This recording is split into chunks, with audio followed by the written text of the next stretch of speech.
नमस्ते। देशमा रहनुभएका बाध्यतावश विदेश जानुभएका मेरा सम्पूर्ण प्यारा दाजुभाइ तथा दिदीबहिनीहरू आमा बुवाहरूमा मेरो म दुर्गा प्रसाईको नमस्कार छ।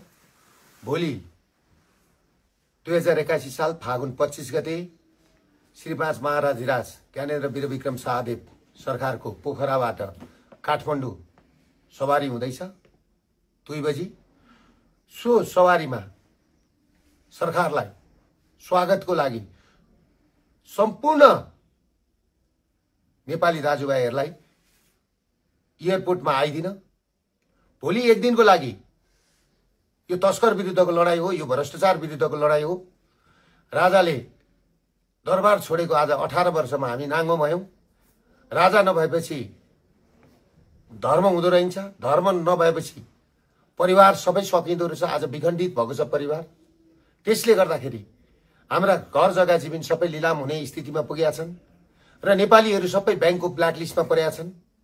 सम्पूर्ण ब्ल्याकलिस्टमा पर्ने मान्छेहरूलाई र 35 दिन सूचना निस्केका मान्छेहरू, 35 दिने सूचना बैंकबाट निस्केका मान्छेहरू लगायत सम्पूर्ण व्यापारीहरूलाई एक दिनलाई भोलि दोकान बन्द गरेर महाराजधिराजको स्वागतको लागि काठमाडौँ एयरपोर्टमा आइदिनु हुनको लागि हार्दिक अनुरोध गर्दछु। यो मौका तपाईहरुलाई पटक पटक आउँदैन। भोलि फागुन 25 गते तपाईहरुलाई यो मौका आउँदैछ। यो मौका नगुमाउनुहोस्।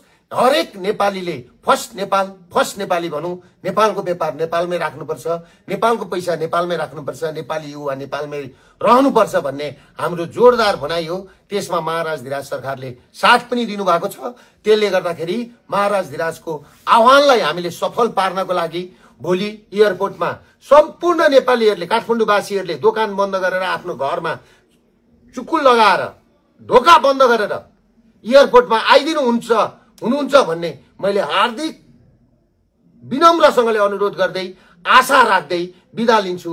नमस्ते, धन्यवाद।